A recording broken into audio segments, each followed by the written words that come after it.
What is Jesus telling us today?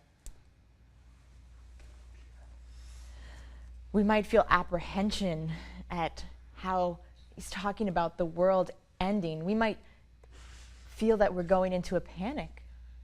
And yet, Jesus is telling us today to not be panicked, to depend upon heavenly things. That is where our Father, our Heavenly Father is, and will provide for us. Even if we see destruction and chaos in the world, He is there to provide for us.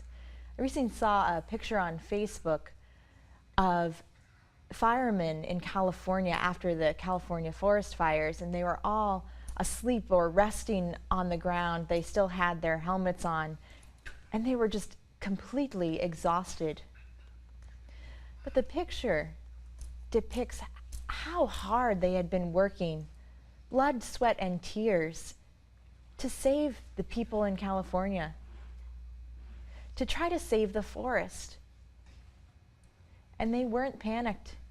They used the skills they had learned to face their adversary. They showed hope.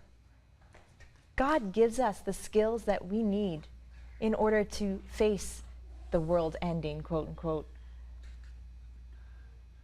Jesus emphasizes that everything good can overcome bad. We need to always look for the good. That example of that picture of the firemen, exhausted, and yet there was grace in that moment. We have to continually look for hope.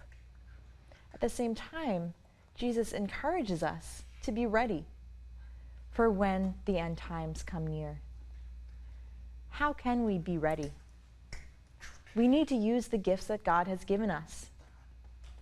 That helps us to persevere in hope and to be ready for when we will meet the Lord. And that's the message that Jesus wants to tell us today.